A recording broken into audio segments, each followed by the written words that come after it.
Boa noite. O live já está funcionando.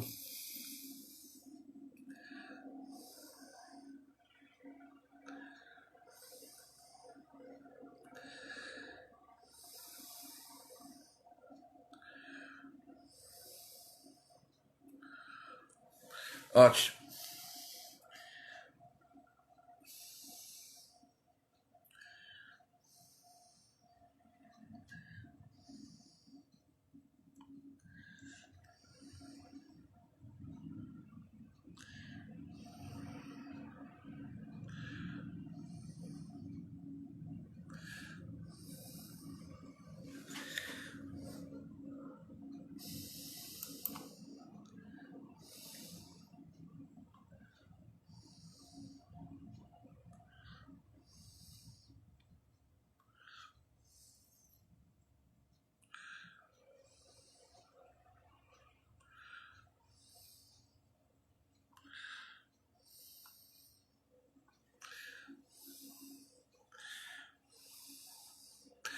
Boa noite, gente.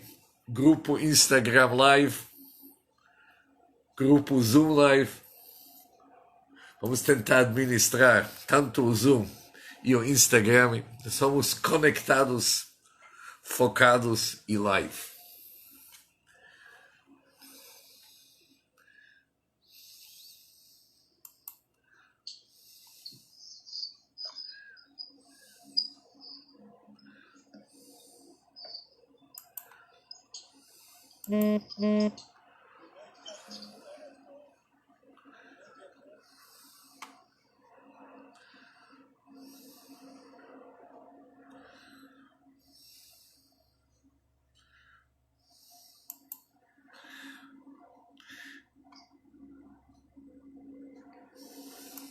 Ok, agora já entramos no record on this computer e estamos prontos para iniciar a nossa aula. Meditação número 4.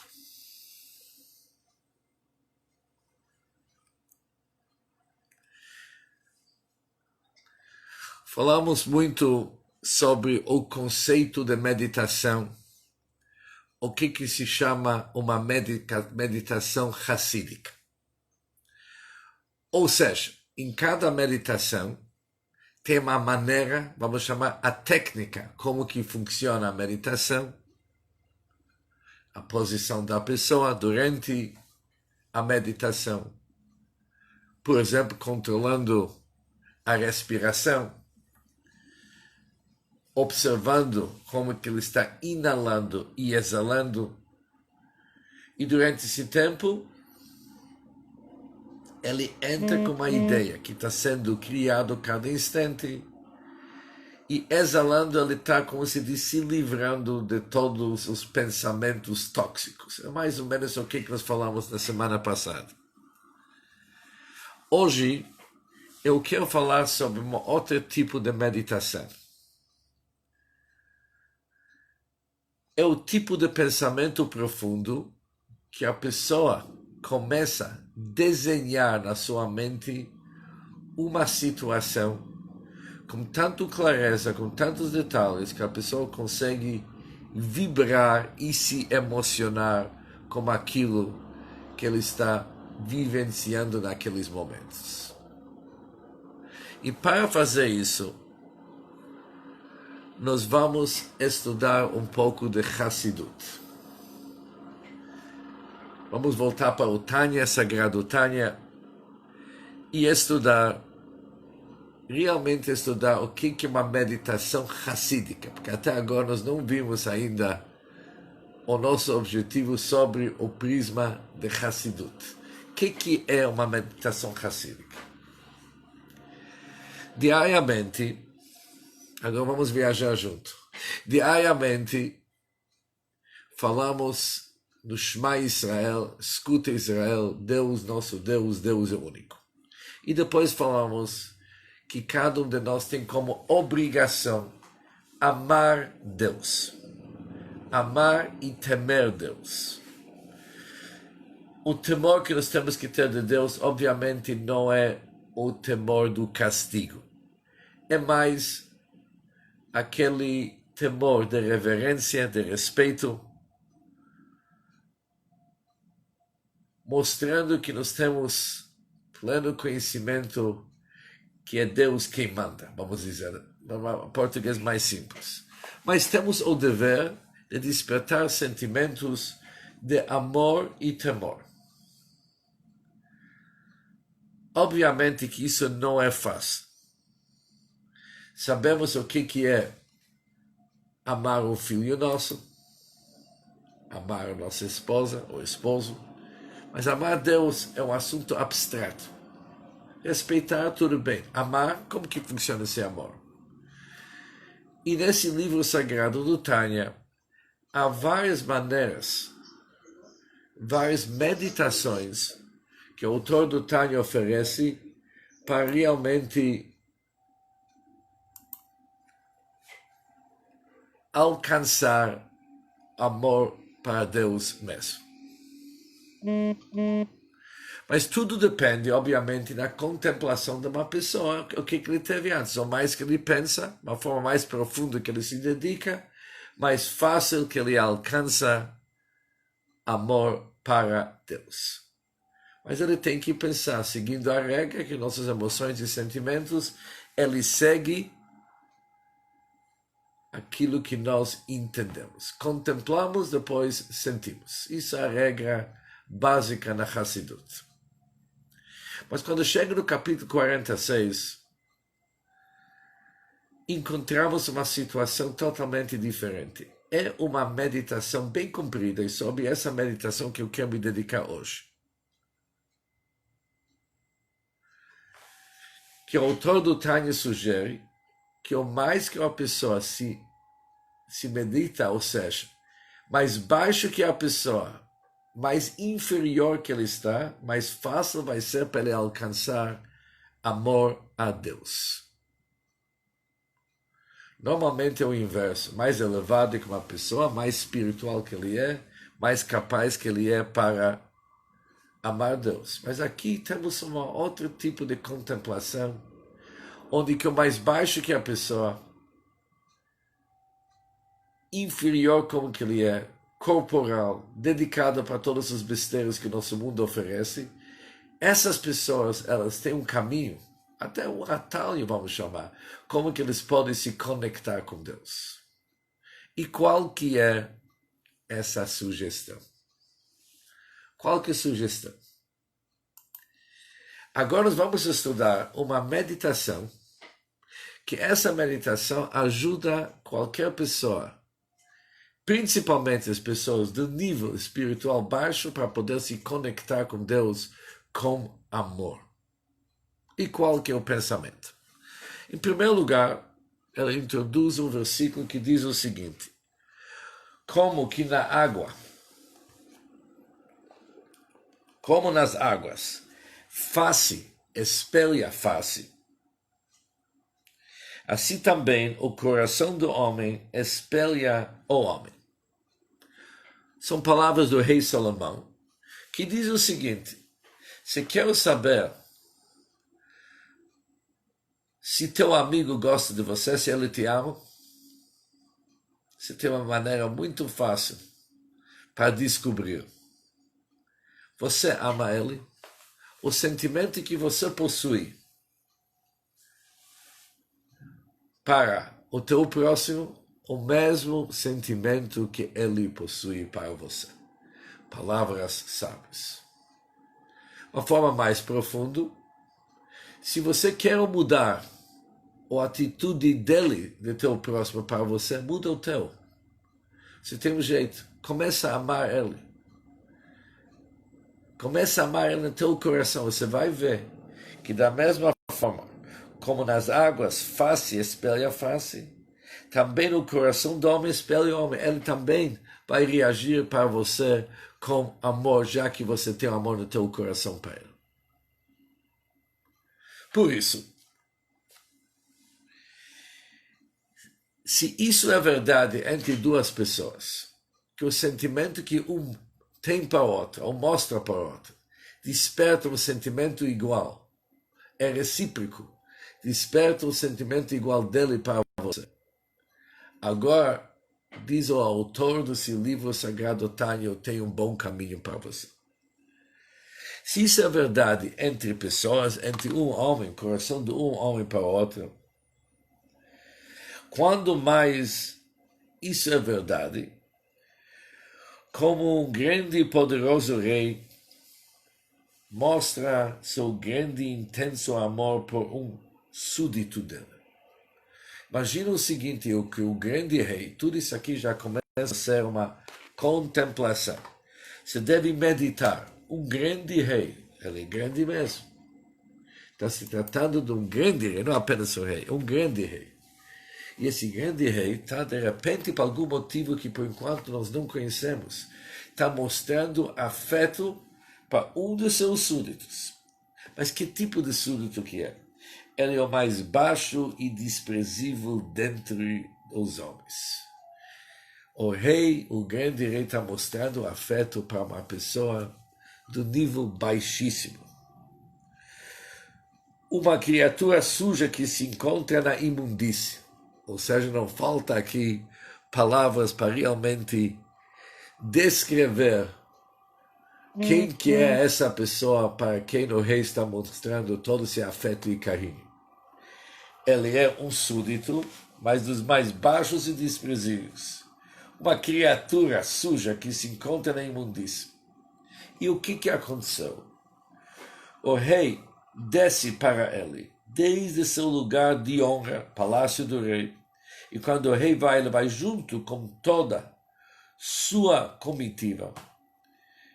Levanta aquela pessoa que está na imundície e traz ele para dentro do seu palácio. Imagina, pegou um cara abaixo do ponte, na imundície. Hoje a gente ri, então eles falam, o cara drogado também. O cara realmente que está nos piores. O grande rei desce lá com toda a sua comitiva, o levanta e o eleva desde a sua imundície e o traz para dentro do seu palácio. Mas dentro do seu palácio ele traz ele na câmara mais interna, um lugar em que nenhum servo ou ministro entra. Leva ele para o quarto particular dele. E ali compartilha com ele a mais íntima amizade. E agora vamos ver, aqui está ficando interessante. Com abraços e beijos. E união espiritual com todo o coração e alma. Imagina um negócio desse. O rei desceu do seu palácio. Foi junto com toda a sua comitiva. Vai até baixo do ponte e encontra lá um súdito dos mais baixos e desprezíveis, uma criatura que se encontra em imundície. O rei levanta ele, leva ele até o palácio real. Leva ele até o quarto particular dele, um lugar em que nenhum servo ministro entra. Isso aqui é o lugar íntimo do rei. Ali o que o rei faz com ele? Mostra para ele a mais íntima amizade, com abraços e beijos e união espiritual com todo o coração e alma. Como que deve se comportar essa pessoa? Ele tem que ficar lá totalmente apático, indiferente e falar, sabe o quê? O grande rei, ele sabe o que ele está fazendo. Ele sabe. Deixa ele. Ficar indiferente nessa hora não faz sentido nenhum. Por quê?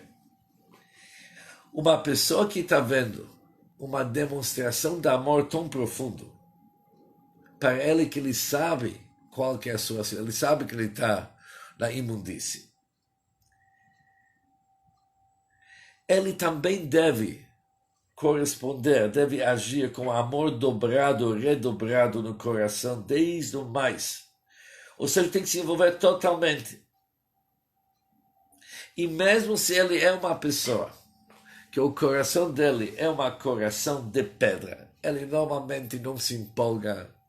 Mas aqui não cabe. Ele deve se sentir seu coração se derreter e se tornar como água e sua alma transbordar-se com anseio no espírito pelo amor ao rei. Ou seja, ele também tem que sentir uma paixão, amor para o rei. Olha o que esse rei está fazendo comigo. Olha, me tirou da imundície, me levou para ele e está me beijando, abraçando. Tá certo? E ele sabe o perfume que ele está apresentando, ele sabe que está na imundície, e o rei não quer saber. O rei está mostrando afeto para ele. E que tipo de afeto? O Balatânia vai bem interessante. Ele vai com abraços e beijos. Abraços e beijos. Agora, nós temos que saber o seguinte.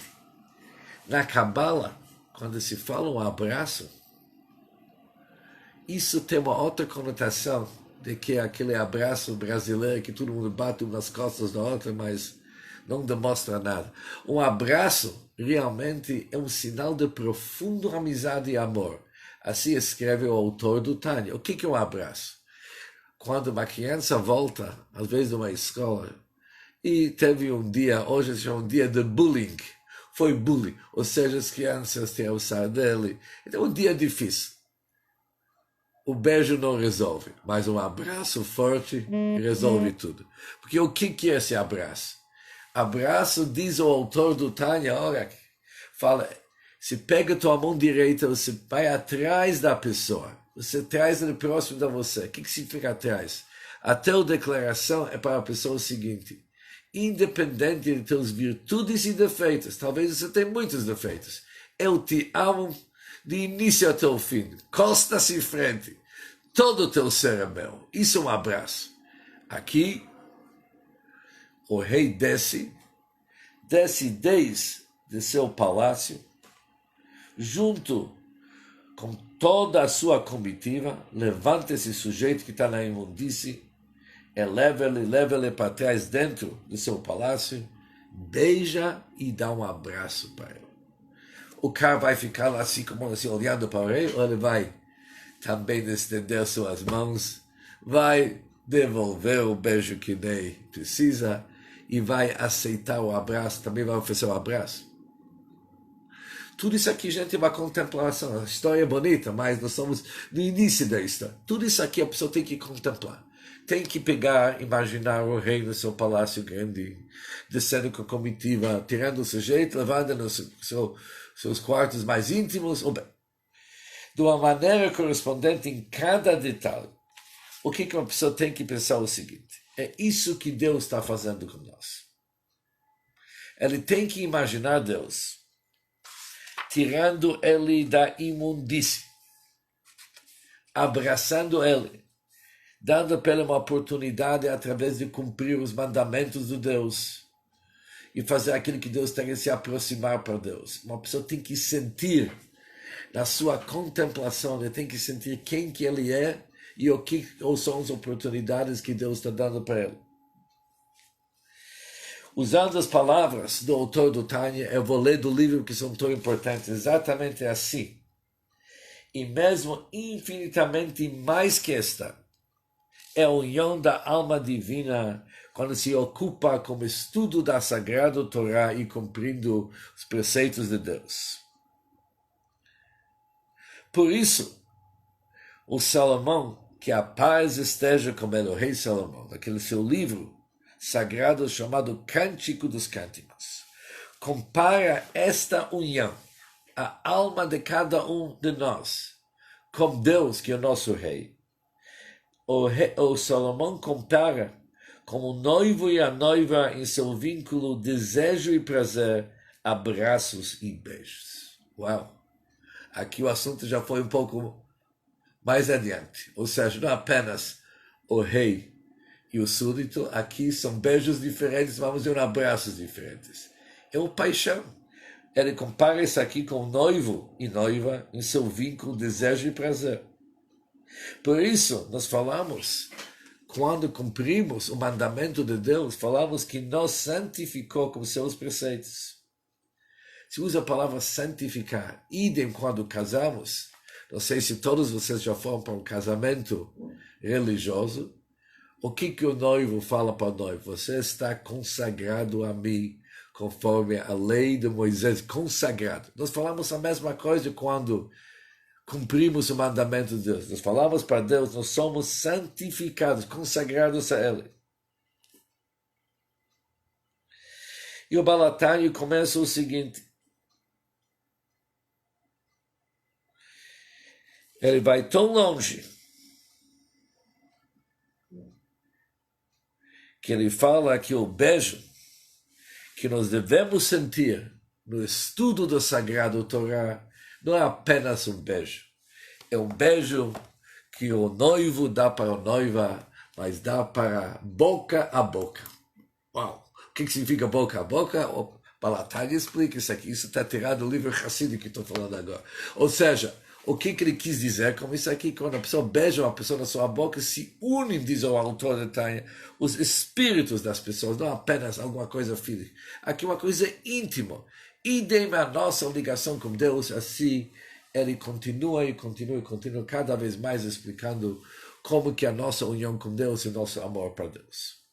Isso é uma contemplação. Agora, o que é interessante com essa contemplação? Por mais baixo que a pessoa, é mais motivo para ele devolver o seu amor para Deus.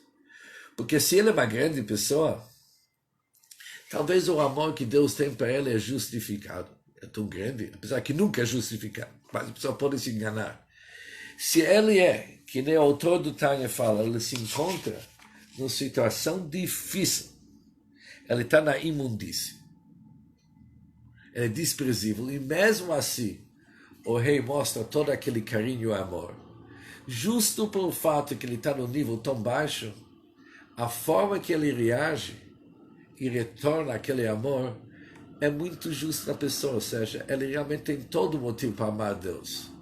Porque Deus é presente na vida dele. Tudo isso aqui é presente na vida dele, apesar que a vida dele não é tudo isso que deveria ser.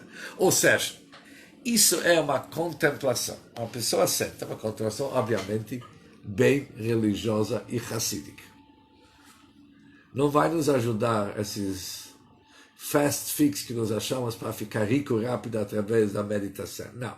Isso é uma meditação cuja finalidade é como se conectar com Deus.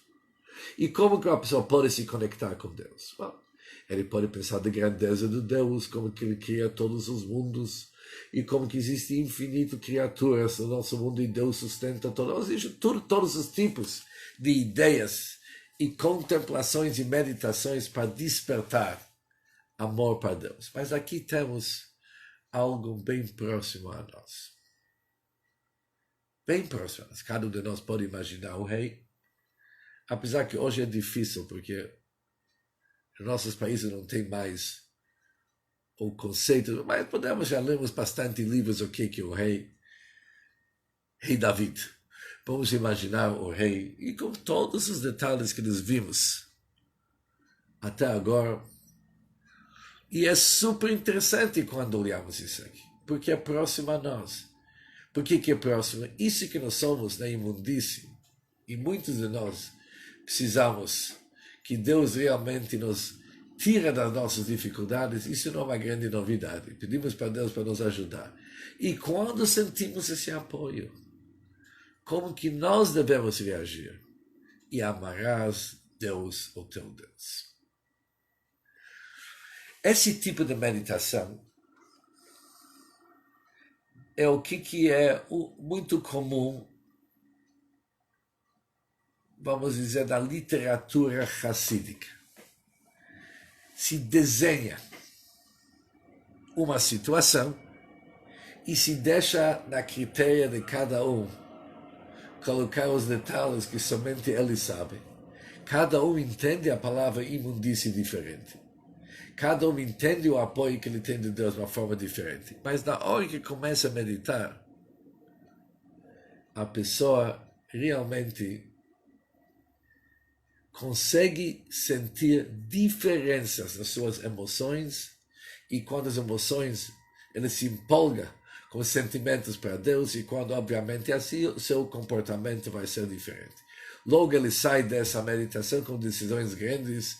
Por isso eu vou mostrar para Deus na prática que eu lhe amo. Como que eu vou mostrar? Que eu vou fazer aquilo que ele está pedindo e eu vou ser uma pessoa forte. Eu vou me elevar, eu vou aperfeiçoar o nosso mundo até quando que eu posso. Isso é típico, esse tipo de meditação na literatura racídica e esse estilo. Mas o que aconteceu agora? Desenhamos uma situação, vislumbramos. Quando se pensa do grande rei, se realmente tem, não fala somente grande rei, pensa na tua mente.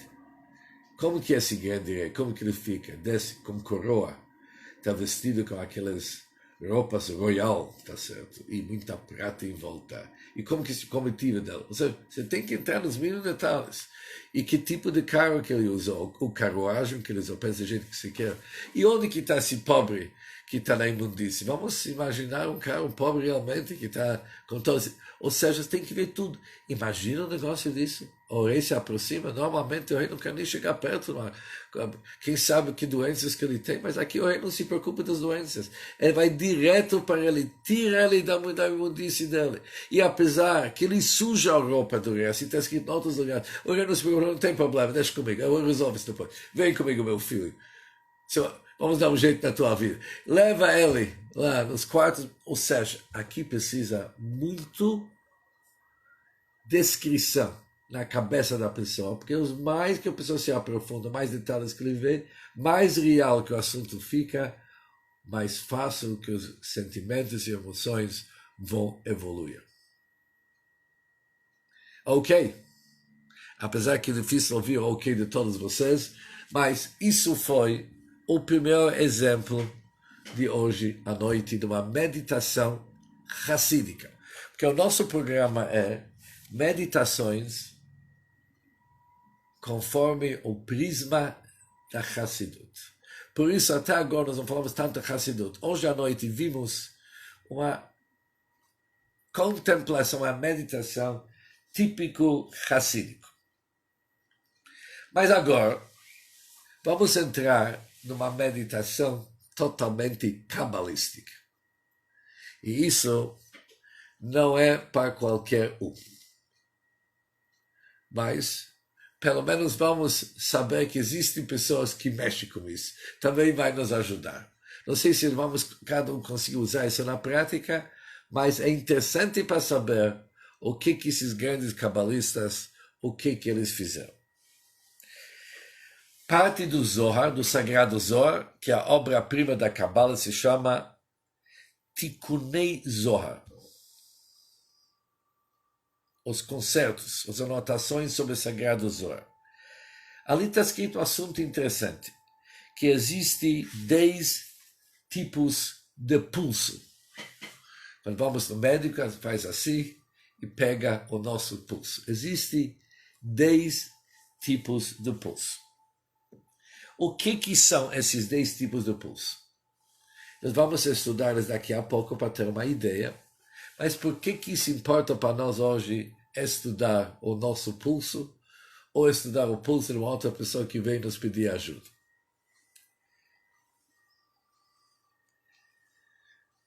Existem médicos que quando eles tomam o pulso de uma pessoa, eles conseguem detectar se uma pessoa é bem de saúde ou não. Pelo movimento do pulso, a forma que o pulso, as batidas no pulso, eles conseguem enxergar se a pessoa tem alguma dificuldade física. Obviamente, para fazer isso aqui, o médico ele entra um pouco, se vocês vão perceber, o médico treinado, ele entra uma certa meditação, ele é treinado, ele como se tivesse, sai um pouco dessa realidade prática, ele busca uma informação, ele se dedica ao assunto do pulso da pessoa, onde que ele consegue realmente detectar se uma pessoa tem uma dificuldade.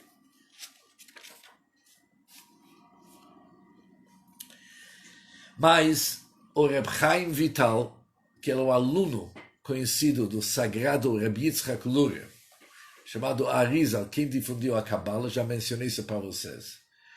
Ele falou mais uma coisa, que seu mestre era capaz de ouvir, assistir o pulso de uma pessoa.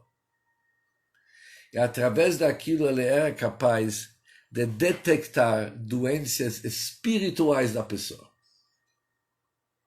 Por quê? Já que está escrito no Zohar que existem 10 tipos de pulso, quando um se destaca demais, é um sinal que tem problema com aquele pulso.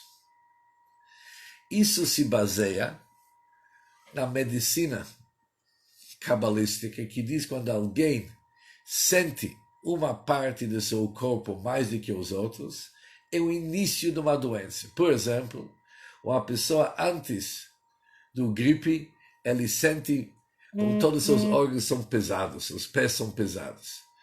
Ou ele grita minha cabeça, a pessoa que não tem dor da cabeça, ele começa a sentir a cabeça. Quando se sente algo a mais daquilo, ou seja, não há uma harmonia perfeita dentro daquele órgão, como os outros órgãos do corpo.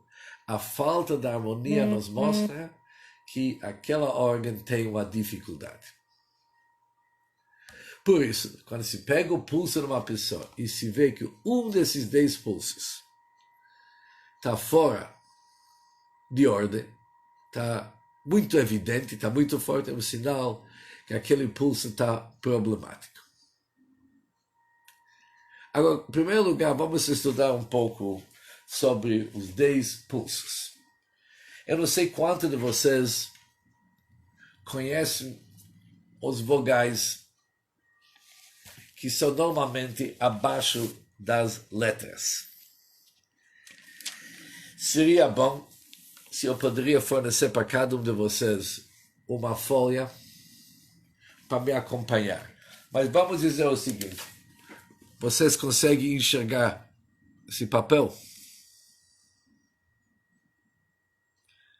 Eu acho que sim. Aqui vocês vão ver que existem vários vogais. O primeiro é isso aqui. O segundo é isso. O terceiro é isso. Ou seja, dá uma boa olhada porque agora eu vou nesse lado aqui.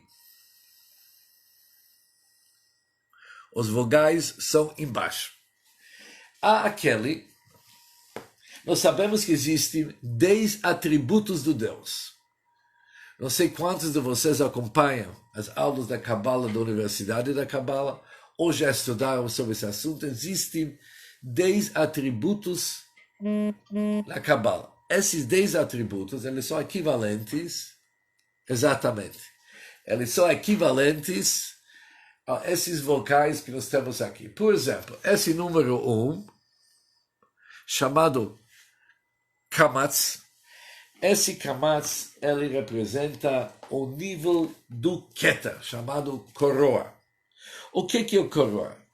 Mostra um desejo profundo e a vontade suprema. Está ligado com desejo. O segundo, que é uma linha horizontal, chamado Patach. Esse Patach representa sabedoria. Depois tem Seiren. Seiren são esses 2 pontinhos, um perto do outro. Um perto do outro significa Binah, que é discernimento. Depois tem os 3 pontinhos, que se chama Segol. Os 3 pontinhos chamados Segol, eles representam bondade. Depois tem Shva, que é isso aqui, um pontinho em cima do outro. Que aquele Shva representa Gevurah. Gevurah significa força. Depois existe o Cholam, que está aqui em cima.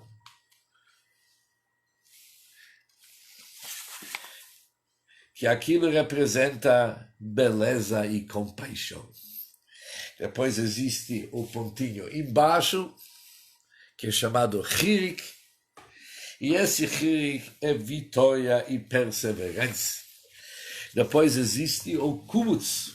Kubutz é o U, que o U pode ser tanto assim ou assim.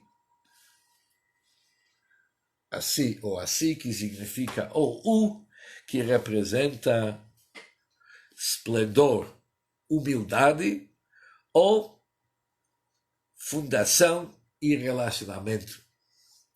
E no fim, é reinado que não tem vogais. Por isso, no total, são 10. Cada um deles tem outra som. Obviamente, é difícil explicar isso aqui sem ter os instrumentos certos. Por isso, o primeiro é O, A, I, U, Oi, E. Cada um tem outra e cada um corresponde com outro assunto. E o que isso tem a ver com o nosso pulso? Vocês estão comigo? Está ficando um pouco complicado. Está indo? Ok. Aqui precisamos a turma do Zoom para dar o retorno. Eles são mais fáceis para mostrar que nós somos em sintonia. Ok. Agora que nós entendemos que existem 10 atributos, e os 10 atributos são ligados com 10 vogais. Agora vamos entender o seguinte. Quem mexe com essas coisas, quando ele toma o pulso, ele pode sentir ou uma linha horizontal, ou ele pode sentir 3 batidas, 1, 2, um de direita, outro esquerdo, outro no meio, ou ele pode sentir 3 embaixo. Ele consegue ver, através das batidas, quais desses vogais que está problemático, está mais forte, está mais em evidência. Já que nós sabemos quando está mais em evidência, isso é um sinal problemático. O médico cabalista ele começa a dar os remédios cabalistas para resolver o assunto, que nós vamos daqui a pouco entender quais que são, mas pelo menos ele conseguiu estabelecer a enfermidade espiritual que tem através de um pulso. Porque o que é o pulso? Vamos começar desde o início. O que é o pulso segundo a Cabala? Em primeiro lugar, já sabemos da nossa aula da semana passada, que a nossa respiração está ligado com nossos batidas cardíacos. E isso, de fato, é a base do nosso pulso. O que é o nosso pulso? Quando nossas artérias se movimentam e de volta pelo fluxo sanguíneo que está passando para nossas artérias, isso é o nosso pulso. Ou seja, quando inalamos, o nosso diafragma contrai, nossos pulmões, ele se expande, entra ar e passa pelo nosso nariz ou boca. Essa ar desce pela traqueia, não sei se é traqueia ou esôfago, pela traqueia, eu acho. Desce pela traqueia, entra nos nossos pulmões, e quando entra nos nossos pulmões, o sangue ganha oxigênio, é passado para o coração, o lado esquerdo do coração depois passa sangue para o resto do nosso corpo. Ou seja, o coração nosso consegue mandar sangue oxigenado para o resto do corpo. Quando exalamos, é quando ejeitamos sangue bom ar. Não é sangue, bom ar, rico do carbon dioxide, não sei como se fala isso bem em português, mas vocês devem saber, que passa via nosso nariz ou a boca. Mas, de jeito que ele passa, de jeito que o andamento desse sangue, é o que nos interessa, já que sangue é saúde. Conforme diz a Bíblia, que a alma se reveste no sangue. A maneira que o sangue se transporta no corpo, para nós é de subinteresse se ele está fluindo bem ou não. Por isso, já que nós sabemos que existem 10 tipos de pulsos, aqui o rabino médico cabalista, ou se ele não é médico, mas pelo menos ele conhece o assunto, e ele começa a contemplar e se aprofundar como que são seus batidas do pulso, como que é seu pulso. Ele começa a chegar a uma conclusão, olha, desses 10, está um pouco exagerado aqui. E já que está exagerado, precisa tomar algum remédio, porque ele vai me tirar fora do equilíbrio. Que se tivesse no equilíbrio, todos os 10 iam fluir bem. E aqui eu tenho aquela linha horizontal, ela é demais. Ou, vamos dizer, aqueles outros são demais. Por exemplo, a linha horizontal representa sabedoria. Os 2 pontinhos representam análise e discernimento. Vamos pegar isso apenas para um efeito de exemplo. Tem pessoas, aliás, hoje a maioria das pessoas sofre desse problema que eu vou falar agora. Eles captam ideias, eles ganham uma nova ideia, mas eles não têm nada de paciência para eles mesmos analisar o que eles entenderam, o que eles captaram. Ele capta a ideia antes de ver, tá bom, tá ruim, vamos usar aquilo, vamos usar. Ele já está no segundo. Captou uma outra ideia, já mudou de ideia porque já tem uma nova. Tudo bem, vamos ver a nova. Não, antes de ver a nova já tem uma terceira. E assim vai a dia inteiro, cheio de ideias e nada na prática. Isso significa que que a linha horizontal dele está no exagero. Capta, mas não traz na prática. Tem pessoas que para eles tudo é a prática, eles não captam uma ideia nova nenhuma. Eles ficam repetindo as mesmas coisas a vida inteira, explicando cada vez mais e mais e mais, mas não saem do lugar. São os tipos de pessoas o seguinte, que sempre quando vão pescar, vão para o mesmo lago, usam os mesmos instrumentos, captam o mesmo, ou seja, eles encontram o mesmo peixe, terminam da mesma maneira, depois fica gritando quando chega a hora de jantar que o peixe sempre tem o mesmo gosto. Obviamente que tem o mesmo gosto. Você vai no mesmo lugar, você faz tudo igual, como se quer que tenha outro gosto. Mas uma pessoa que tem aquela linha horizontal está cheia de novas ideias. Mas só novas ideias não é bom.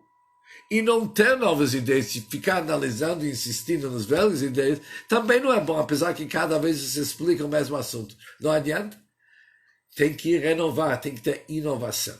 Ou seja, quando o cabalista aqui é tão, ou seja, ele realmente tem que entender o assunto, ele pega o pulso e ele entende o assunto. Ele fala, olha meu amigo, você não está bem.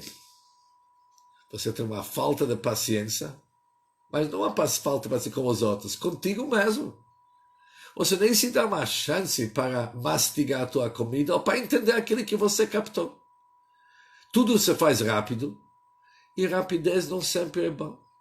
Precisamos de tempo para assimilar as ideias. Você não se dá o tempo, você já parte para o próximo. Você nunca termina, você começa 50 coisas por dia e não termina nenhuma. Por isso você não está indo para frente, porque você está naquela linha horizontal de uma forma exagerada. Ou está na outra coisa. Está naqueles 2 pontinhos, onde que não tem novas ideias, e fica o dia inteiro explicando a mesma coisa, e todo mundo se cansa. Precisa explicar tanto, já entendemos. Mas eu vou explicar de novo, quem sabe? Ele explica, vai devagar. Quanto tempo você vai falar a mesma coisa?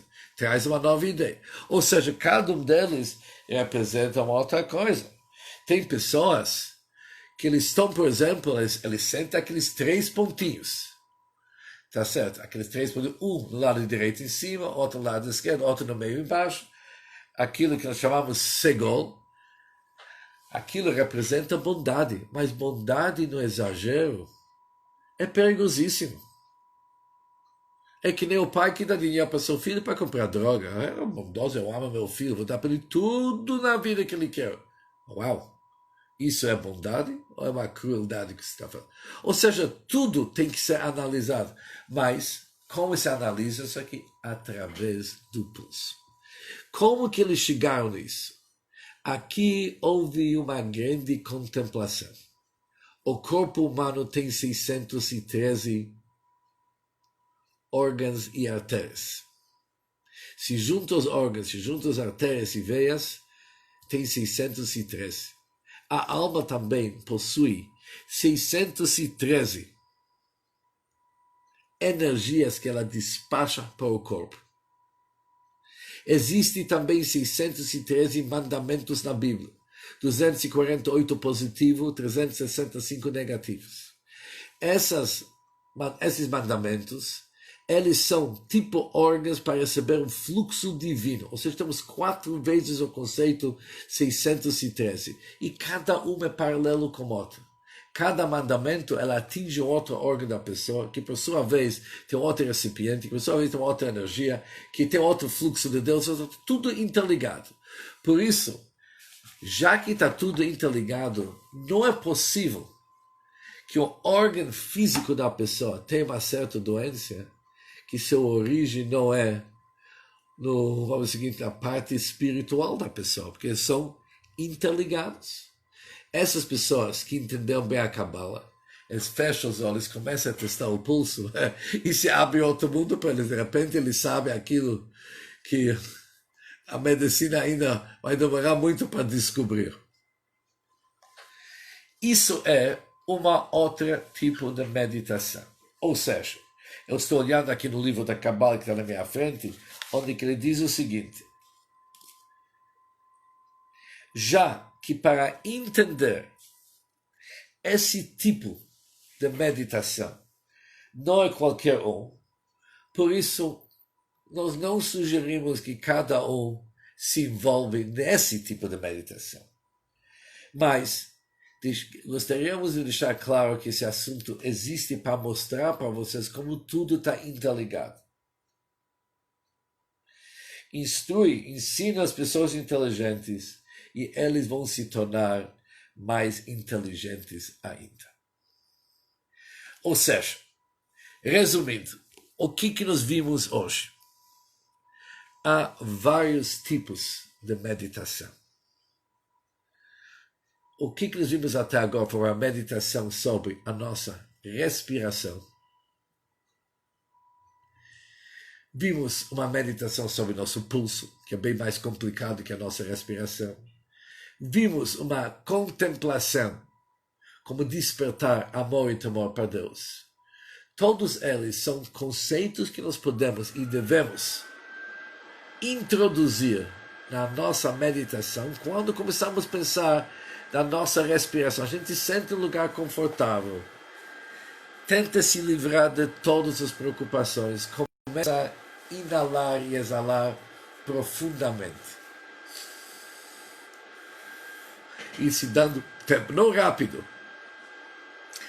tentando entrar no relax. Na medida que entra no relax, uma pessoa conseguiu se livrar de todas as dificuldades, que tem tudo que lhe distrai, é a hora de introduzir um desses pensamentos que nós sugerimos.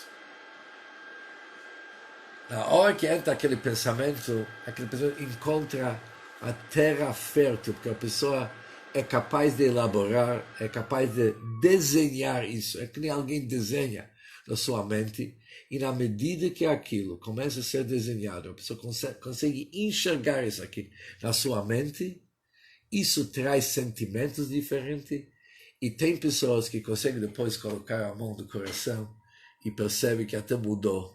As batidas cardíacas, eles são que nem alguém que está empolgado, porque houve uma influência na prática da pessoa. Obviamente, isso requer treino. Mas nós vamos, durante nossas próximas aulas, ainda se aprofundar bastante sobre esses conceitos, porque não é somente sentar num lugar escuro e gritar algumas mantras ou nomes e achar que o assunto vai causar uma certa elevação. Não, precisamos realmente falar que nem falamos nas nossas vezes, todos os meus ossos, todo o meu ser tem que acompanhar aquilo que eu estou rezando ou fazendo, falando para Deus. Agora, falando disso, é o seguinte: o que eu acho que deveria ser um pouco nossas próximas etapas? Hoje é tão comum pessoas não conseguir dormir à noite. Não dorme bem. Se acorda de manhã 50 vezes e se acorda de manhã tão cansado. É um problema tão comum. Mas quando olhamos quais que são as meditações que devemos ter antes de dormir, o que uma pessoa tem que pensar antes de dormir? A primeira coisa que encontramos é a pessoa fecha seus olhos e fala para Deus: eu perdoo nessa hora todas as pessoas que me deixaram zangado, me irritaram durante o dia, me insultaram, me causaram mal, eu perdoo todos eles nessa hora. Peço para você, Deus, para ninguém ser castigado por minha causa, já que eu perdoei todo mundo, depois ele continua a reza. Por que uma pessoa tem que perdoar uma outra pessoa, ou todas as pessoas que lhe causaram mal durante o dia? Por que essa meditação? Por que essa reza? Porque se uma pessoa vai dormir com ódio, ele convidou um inimigo para a sua mente, e esse inimigo nem aluguel que paga. Está lá com ele, tormentando ele a noite inteira, não deixando ele dormir porque ele está com ódio. Ou seja, percebemos que ódio é algo que atrapalha o nosso sono. Por isso, cada etapa na vida tem a sua meditação. Por isso, nós vamos, durante as próximas semanas, entrar com meditações específicas para certas situações. Pensamentos, ideias, ensinamentos. Como meditar. Eu não vou me dedicar tanto na parte técnica. Como fechar os olhos, como se concentrar, como bater na cabeça. Isso aqui, cada um de vocês provavelmente já conhece, mas a grande parte de vocês já praticaram algum tipo de meditação. Mas eu vou me dedicar mais para os pensamentos e os conceitos que devem nos acompanhar durante a nossa meditação, que devem trazer algum resultado positivo para nós que valeu a pena. Devemos sair da meditação com resultados práticos. Ou seja, nas próximas vezes vamos começar a ver meditações específicas, por exemplo, antes de dormir, antes disso. Ou seja, vamos ver várias situações e com isso nós vamos conseguir ver como um complementa o outro. E acima de tudo, o que devemos sempre lembrar, aquilo que nós começamos na aula número 1. Da mesma forma como cada um de nós pode entrar no Carrefour, apesar que hoje entrar no Carrefour é um pouco perigoso, mas de qualquer jeito ele pode entrar em qualquer supermercado e escolher tomates, tá certo? Como que ele escolhe tomates? Vai falar, olha, esse tomate estou gostando. Está no cor, no tamanho, não tem muito defeito. Perfeito. Esse não quero. Vai para o próximo. Ele escolhe o que ele quer para aquilo que ele paga. Idem são nossos pensamentos. Ninguém de nós tem que achar que os pensamentos que ele tem, a forma que ele pensa, a maneira que ele pesca, tem que seguir aquele padrão. Não. Podemos escolher os nossos pensamentos da mesma maneira como alguém escolhe tomates ou qualquer outra fruta ou verdura. Nós temos a capacidade. Só temos que saber que é uma responsabilidade, mas nós realmente podemos e devemos conseguir, porque isso é a nossa felicidade. Uma coisa é uma pessoa que controla o seu pensamento, é o dono de si, ou ele está sendo levado o tempo inteiro e torturado de uma certa forma. É terrível. Devemos sair dessa prisão e realmente enxergar a luz e a alegria que cada um de nós merece. Uma boa noite para todos, bons pensamentos e poderosas meditações. E se Deus quiser, na semana que vem, continuaremos. Shavua Tov para todos. Se alguém tem uma pergunta, pode fazê-la agora. Shavua Tov. Boa noite, Rabino. Boa noite. Tudo bem com vocês? Eu tenho uma dúvida, Rabino. Me dá só um segundinho, eu vou te falar por quê. Porque eu tenho que desligar o Instagram. Porque ali não funciona mais do que uma hora.